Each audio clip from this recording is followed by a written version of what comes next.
50 വയസ്സ് കഴിഞ്ഞ സ്ത്രീകൾ അവരുടെ ആരോഗ്യത്തിൽ പ്രത്യേകമായിട്ട് എന്തെങ്കിലും സംരക്ഷിക്കേണ്ടതുണ്ടോ? സ്ത്രീകൾ അങ്ങനെയാണ്, നമ്മുടെ അമ്മമാർ അങ്ങനെയാണ്. പലപ്പോഴും ഭർത്താവിൻ്റെ കാര്യത്തിൽ, അല്ലെങ്കിൽ മക്കളുടെ കാര്യത്തിൽ, അല്ലെങ്കിൽ മരുമക്കളുടെ കാര്യത്തിൽ ഒക്കെ ഇങ്ങനെ വ്യാപൃതരായിട്ട് ഇങ്ങനെ നടക്കും.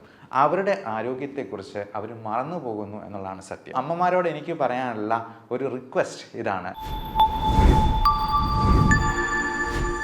50 വയസ്സ് കഴിഞ്ഞ സ്ത്രീകൾ അവരുടെ ആരോഗ്യത്തിൽ പ്രത്യേകമായിട്ട് എന്തെങ്കിലും സംരക്ഷിക്കേണ്ടതുണ്ടോ, ശ്രദ്ധിക്കേണ്ടതുണ്ടോ? നമുക്കറിയാം, 50 വയസ്സ് എന്ന് പറയുമ്പോൾ പീരിയഡ്സ് നിൽക്കുന്ന ഒരു സമയമാണ്. ഈസ്ട്രജൻ്റെ ഒരു പ്രൊട്ടക്റ്റീവ് ഇഫക്റ്റ് നാച്ചുറലായിട്ട് സ്ത്രീകൾക്ക് പ്രകൃതി തന്നെ പ്രദാനം ചെയ്യുന്നുണ്ട്. അതുകൊണ്ട് തന്നെ നിങ്ങൾ ശ്രദ്ധിച്ചാൽ അറിയാം, ഹാർട്ട് അറ്റാക്ക്, സ്ട്രോക്ക് പോലുള്ള കാര്യങ്ങളൊക്കെ ഒരു 45-50 വയസ്സ് വരെയും സ്ത്രീകളിൽ കുറവായിരിക്കും പുരുഷന്മാരെ അപേക്ഷിച്ച്. എന്നാൽ 50 വയസ്സ് കഴിയുന്നതോടുകൂടി ഈസ്ട്രജൻ്റെ ഈ ഒരു പ്രൊട്ടക്റ്റീവ് ഇഫക്റ്റ് സ്ത്രീകൾക്ക് നഷ്ടമാവുകയാണ്. മെനോപോസ് ആരംഭിക്കുന്നതോടുകൂടി. മെനോപോസ് എന്ന് പറയുന്നതിനാൽ പീരിയഡ്സ് നിൽക്കുന്ന ഒരു സമയം. ചിലപ്പോൾ അത് ഇറഗുലറായിട്ട് വന്ന് ഒരു മാസം കണ്ടില്ല എന്ന് വരും, 2 മാസമാകും, 3 മാസമാകും, അങ്ങനെ പതിയെ അതങ്ങ് നിന്നു പോവുകയാണ്. അങ്ങനെ വരുമ്പോൾ പലതരത്തിലുള്ള മെറ്റബോളിക് ഡിസീസസും, ഡയബറ്റീസ്, ഹൈപ്പർ ടെൻഷൻ, തൈറോയിഡിൻ്റെ പ്രശ്നങ്ങൾ, മറ്റ് തരത്തിലുള്ള അസുഖങ്ങൾ, അമിതവണ്ണം, ഓസ്റ്റിയോപോറോസിസ്, എല്ലുകളുടെ ബലം കുറഞ്ഞു പോകുന്ന അവസ്ഥ, ഇതെല്ലാം കൂടി വന്ന് അവർക്ക് മറ്റെന്തെങ്കിലും കോംപ്ലിക്കേഷൻസിലേക്ക് എത്തിപ്പെടാനുള്ള സാധ്യത വളരെ കൂടുതലാണ്. അതുകൊണ്ട് തന്നെ 50 വയസ്സ് പിന്നിടുന്നതോടുകൂടി നമ്മുടെ ഈ പറഞ്ഞ പാരാമീറ്റേഴ്സ് എല്ലാം വളരെ നോർമൽ ലെവലിലാണ് എന്നുള്ളത് സ്ത്രീകൾ കൃത്യമായിട്ടുള്ള ഇടവേളകളിൽ ചെക്ക് ചെയ്ത് ഉറപ്പുവരുത്തേണ്ടതുണ്ട്. പ്രത്യേകിച്ചും അവരുടെ ബ്ലഡ് ഷുഗർ ലെവൽ, BP-യുടെ ലെവൽ, കൊളസ്ട്രോളിൻ്റെ അളവ്, തൈറോയിഡിൻ്റെ TSH, ഫ്രീ T3, T4 ഇതെല്ലാം ഫാസ്റ്റിങ്ങിൽ ചെയ്യുന്നതാണ് ഏറ്റവും ഉത്തമം. അങ്ങനെ ഷുഗറിൽ എന്തെങ്കിലും വേരിയേഷൻ കാണുന്നുണ്ടെങ്കിൽ ഷുഗറിന് 3 മാസത്തെ കൺട്രോൾ ആയിട്ടുള്ള HbA1cയുടെ ലെവൽ നമ്മൾ നോക്കി പരിശോധിച്ച് ഉറപ്പുവരുത്തേണ്ടതുണ്ട്. പലപ്പോഴും ഷുഗറിന് നമ്മൾ മരുന്ന് തുടങ്ങുന്നത് അവർക്ക് HbA1c ഒരു 6-ൽ കൂടുതലാണെങ്കിൽ അത് ഒരു പ്രീ ഡയബറ്റിക് സ്റ്റേജ് ആയിട്ട് നമ്മൾ കണക്കാക്കണം. 5.7-ൽ താഴെയാണ് പ്രമേഹം ഇല്ലാത്ത ഒരാളുടെ നോർമൽ വാല്യൂ. 7-ന് മുകളിലാണെങ്കിൽ തീർച്ചയായിട്ടും അതിന് മരുന്ന് കൂട്ടേണ്ടതായിട്ടോ നമ്മുടെ ഡയറ്റിലും എക്സസൈസിലും കൂടുതൽ ശ്രദ്ധിക്കേണ്ടതായിട്ടും ഉണ്ട്. അപ്പോൾ ഡയറ്റ് നമുക്കെല്ലാവർക്കും അറിയാം, അമിതവണ്ണം ഉണ്ടാക്കുന്ന ഭക്ഷണങ്ങൾ പരമാവധി കുറയ്ക്കുന്നത് തന്നെയാണ് നല്ലത്. അത് ഏറ്റവും പ്രധാനം ഷുഗർ ഉള്ള ഭക്ഷണ സാധനങ്ങൾ, ബേക്കറി സാധനങ്ങൾ, മൈദ അടങ്ങിയിട്ടുള്ള സാധനങ്ങൾ, പിന്നെ അരിയാഹാരങ്ങളാണെങ്കിലും നമ്മൾ കഴിക്കുന്നതിൽ നിന്നും ഒന്ന് പകുതിയാക്കി കുറയ്ക്കാൻ പറ്റുവാണെങ്കിൽ ഏറെ നല്ലത്. പ്ലേറ്റ് മെത്തേഡ് ഫോളോ ചെയ്യുകയാണ് എന്നാണ് നമ്മൾ ഡോക്ടർമാർ സാധാരണ അഡ്വൈസ് ചെയ്യുക. 1/4 carbohydrate, 1/4 protein, 1/4 green leafy vegetables, 1/4 fruits. അപ്പോൾ ഇങ്ങനെയുള്ള പ്ലേറ്റ് മെത്തേഡിലോട്ട് മാറുക. കൃത്യമായി അരമണിക്കൂറെങ്കിലും ഒരു ദിവസം എക്സസൈസിന് വേണ്ടി കൊടുക്കാനായിട്ട് ശ്രമിക്കുക. എക്സസൈസ് നമുക്ക് പ്രായമായവർക്ക് ചെയ്യാൻ പറ്റുന്ന രീതിയിലുള്ള ലളിതമായ വ്യായാമങ്ങളുണ്ട്. അപ്പോൾ അങ്ങനെയുള്ള വ്യായാമങ്ങളും നമ്മൾ നമ്മുടെ ചാനലിൽ തന്നെ അപ്ലോഡ് ചെയ്തിട്ടുണ്ട്. ഞങ്ങളുടെ കൂടെ തന്നെ എക്സസൈസ് ചെയ്യാവുന്ന രീതിയിൽ നമ്മൾ ലൈവായിട്ടുള്ള വീഡിയോസും അപ്ലോഡ് ചെയ്യുന്നുണ്ട്. അപ്പോൾ ഞങ്ങളുടെ കൂടെ തന്നെ പാർട്ടിസിപ്പേറ്റ് ചെയ്ത് ഈ എക്സസൈസിലും പാർട്ടിസിപ്പേറ്റ് ചെയ്തുകൊണ്ട് നമ്മുടെ ഫാമിലിയിൽ ഒരു അംഗമായിരിക്കാൻ ഞങ്ങളെ കൂടി അനുവദിക്കുക എന്നുള്ളതാണ് പറയാനുള്ളത്. അതോടൊപ്പം 50 വയസ്സ് പിന്നിടുമ്പോഴേക്കും നമുക്ക് ക്യാൻസർ എന്ന് പറയുന്ന ഒരു മഹാമാരി നമ്മളെ ഒന്ന് കീഴ്പ്പെടുത്താൻ അല്ലെങ്കിൽ ഒന്ന് ഞൊണ്ടി നോക്കാനുള്ള സാധ്യതയുണ്ട്.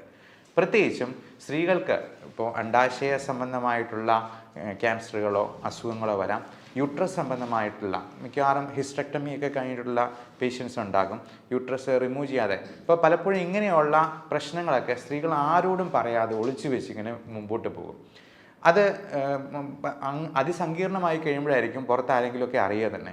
ഞാൻ ഇപ്പോഴും ഓർക്കുന്നുണ്ട്, എൻ്റെ മെഡിക്കൽ കോളേജിൽ പഠിച്ചുകൊണ്ടിരിക്കുന്ന സമയത്ത് ഗൈനക്കോളജി ഡിപ്പാർട്ട്മെൻറ്റിൽ യൂട്രസ് അങ്ങ് ഇറങ്ങി താഴെ വന്ന് ഡെക്കുബിറ്റസ് അൾസർ എന്ന് പറയും, അതായത് ഈ ഗർഭപാത്രം ഇറങ്ങിയിട്ട് അതിൽ വ്രണങ്ങളായിട്ട് വന്നിരുന്ന ഒരു അമ്മയുണ്ടായിരുന്നു. അവർക്കത് പുറത്ത് പറയാൻ പേടിയായിരുന്നു, അല്ലെങ്കിൽ മടിയായിരുന്നു.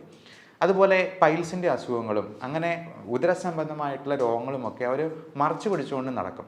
അങ്ങനെ ഒരു കാരണവശാലും ചെയ്യാൻ പാടില്ല. നമുക്ക് പ്രായമായിട്ടുള്ള സ്ത്രീകൾ, അമ്മമാർ വീട്ടിലുണ്ടെന്നുണ്ടെങ്കിൽ അവരോട് ഇടയ്ക്കൊക്കെ ഇങ്ങനെയുള്ള കാര്യങ്ങളുണ്ടോ എന്നുള്ളത് ചോദിക്കാം.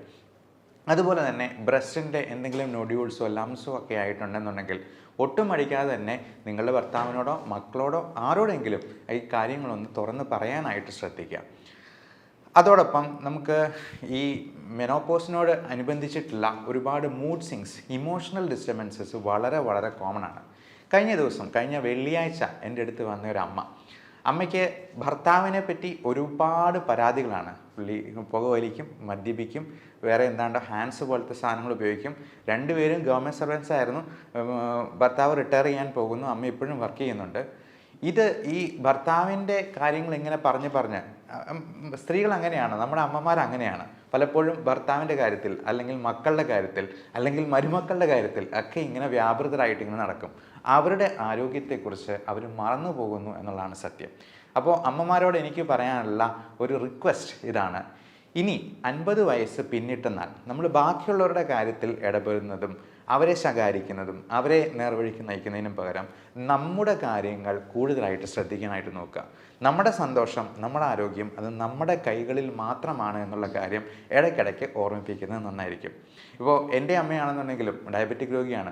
പല കാര്യങ്ങളിലും നമ്മളെ ഇങ്ങനെ അകാരണമായിട്ട് അവരുടെ സ്നേഹം കൂടുതൽ കൊണ്ട് നമ്മളെ ഇങ്ങനെ ഇൻവോൾവ് ആക്കുമ്പോഴത്തേക്കും ഞാൻ തന്നെ ഇടയ്ക്ക് പറയും, ഗ്ലൂക്കോമീറ്റർ വെച്ചിട്ട് ഒന്ന് ഷുഗർ നോക്കി കാണിച്ചുകൊണ്ട് വന്നേ, BP ഇപ്പം തന്നെ ഒന്ന് നോക്കട്ടെ എന്ന് പറയുമ്പോഴത്തേക്കും അന്നേരമാണ് അവരുടെ ആരോഗ്യത്തെപ്പറ്റി അവർ തന്നെ വിചാരിക്കുന്നത് അല്ലെങ്കിൽ ചിന്തിക്കുന്നത് എന്നുള്ളതാണ് സത്യം.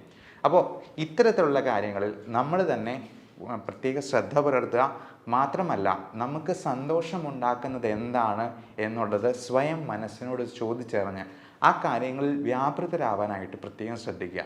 ഈ സ്ട്രെസ് മാനേജ്മെൻറ്റ് വളരെ വളരെ വളരെ ഇമ്പോർട്ടൻ്റ് ആയിട്ടുള്ളൊരു കാര്യമാണ്. കാരണം നമ്മുടെ മറ്റു പല അസുഖങ്ങളും ഈ പറയുന്ന സൈക്കോളജിക്കലായിട്ടുള്ള പ്രോബ്ലംസിൽ നിന്ന് വരാം. നമ്മുടെ ഈ സ്ട്രെസ് ഹോർമോൺസ് റിലീസ് ആകുമ്പോൾ തന്നെ നമ്മുടെ ഹൃദയത്തിൻ്റെ ആരോഗ്യത്തെയും ശ്വാസകോശത്തിൻ്റെ ആരോഗ്യത്തെയും, ശ്വാസകോശം നന്നായിട്ട് ഫങ്ഷൻ ചെയ്താലേ നമ്മുടെ ബ്ലഡിൽ ആവശ്യത്തിന് ഓക്സിജൻ ഉണ്ടാകത്തുള്ളൂ. എന്നാലേ അത് ഹൃദയം പമ്പ് ചെയ്ത് എല്ലാ കോശങ്ങളിലേക്കും എത്തിക്കത്തുള്ളൂ. അതുപോലെ തലച്ചോറിൻ്റെ ആരോഗ്യത്തെയും എല്ലാം ബാധിക്കും. ഞാൻ കഴിഞ്ഞ ദിവസം വന്ന ആ അമ്മയുടെ കാര്യത്തിൽ അമ്മയ്ക്ക് ഉറക്കമില്ലാണ്ട് പോയിരിക്കുകയാണ്. എന്നാൽ ഇതിന് ഒരു ട്രീറ്റ്മെൻറ്റ് എടുക്കാനായിട്ട് അമ്മയ്ക്ക് തന്നെ മടിയാണ്. എന്നിട്ട് അമ്മയുടെ ആങ്ങളയുടെ പേരിലാണ് എനിക്ക് ഫയൽ എടുത്തുകൊണ്ട് വന്നതാണ് എന്നുള്ളതാണ് ഏറ്റവും രസകരമായിട്ടുള്ള കാര്യം. അപ്പോൾ ഈ ആങ്ങള നിർബന്ധിച്ച് പറഞ്ഞാണ് എൻ്റെ അടുത്തേക്ക് കൂട്ടിക്കൊണ്ട് വന്നത്. അപ്പോൾ അമ്മയോട് ഞാൻ ഒരു അരമണിക്കൂറോളം, ഒത്തിരി ദൂരത്തുനിന്ന് വന്നതാണ്, നമുക്ക് ഒരുപാട് ദൂരത്തുനിന്ന് 3-4 മണിക്കൂറൊക്കെ ട്രാവൽ ചെയ്ത് വരുന്ന പേഷ്യൻസ് ഉണ്ട്. അപ്പം നമ്മൾ അരമണിക്കൂറെങ്കിലും അവരോട് സംസാരിക്കാനായിട്ട് സമയം കണ്ടെത്താറുണ്ട്, എത്ര തിരക്കുണ്ടെങ്കിലും. അപ്പോൾ അങ്ങനെ ഈ അമ്മയോട് സംസാരിച്ചപ്പോഴാണ് ഈ പറഞ്ഞ കാര്യങ്ങളെല്ലാം. എന്നിട്ട് ഇത് പറഞ്ഞു വരുമ്പോഴത്തേക്കും അപ്പം ഞാൻ ചോദിച്ചു, എന്തായാലും ഈ ഭർത്താവിന് ഒരുപാട് പ്രശ്നങ്ങളുണ്ട്. ഒന്ന് അറ്റാക്ക് കഴിഞ്ഞിട്ടുള്ളതാണ്, അദ്ദേഹത്തിൻ്റെ പമ്പിങ് വളരെ കുറവാണ്, കിഡ്നിയുടെ ക്രിയാറ്റിനിൻ്റെ അളവ് കൂടി വരുന്നുണ്ട്. അപ്പോൾ ഞാൻ അമ്മയോട് പറഞ്ഞു, എന്തായിരുന്നാലും ഭർത്താവിന് ഒരു ദിവസം മരണം സംഭവിക്കും, അമ്മയ്ക്കും മരണം സംഭവിക്കും. ഈ പറഞ്ഞ പരാതികളെല്ലാം ഉന്നയിച്ചിട്ട് അവസാനം അമ്മയ്ക്കായിരിക്കും ആദ്യം അസുഖം വന്ന് മരണം സംഭവിക്കും. നമുക്ക് പറയാൻ പറ്റില്ല. നമ്മുടെ കാര്യത്തിൽ നമ്മൾ ശ്രദ്ധ പുലർത്തിയില്ലെങ്കിൽ നമ്മുടെ ആരോഗ്യം നഷ്ടമാവുന്നത് നമ്മൾ പോലും അറിയില്ല എന്നുള്ളതാണ്. അപ്പോൾ അമ്മയോട് പറഞ്ഞത് ഇപ്പോഴത്തേക്കും പറഞ്ഞു, എൻ്റെ ജീവിതം പോയി വന്നെങ്കിൽ പോയിക്കോട്ടെ, കുഴപ്പമില്ല എന്നുള്ളതാണ്. പക്ഷേ നമ്മുടെ ജീവിതം പോയി കഴിഞ്ഞിട്ടുണ്ടെങ്കിൽ നഷ്ടം നമുക്ക് തന്നെയാണ്.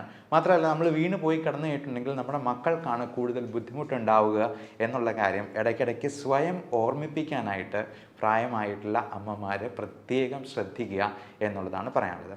പിന്നെ ഇത്തരത്തിലുള്ള അസുഖങ്ങൾ വരുമ്പോൾ നമ്മൾ ഒരു കാരണവശാലും യാതൊരു സ്റ്റിഗ്മയും വെച്ച് പുലർത്താതെ അതിന് വേണ്ട ട്രീറ്റ്മെൻറ്റ് എടുക്കാനായിട്ട് ഡോക്ടറിനെ സമീപിക്കുക, അല്ലെങ്കിൽ അതിന് വേണ്ട എക്സ്പെർട്ടിനെ സമീപിക്കുക. ഈ അമ്മയോട് സംസാരിക്കുമ്പോൾ തന്നെ അമ്മയുടെ കണ്ണ് നിറഞ്ഞൊഴുകുക, കരയുക. ഒരു കാര്യം പറഞ്ഞു വരുമ്പോഴത്തേക്കും തന്നെ കരഞ്ഞു പോവുകയാണ്.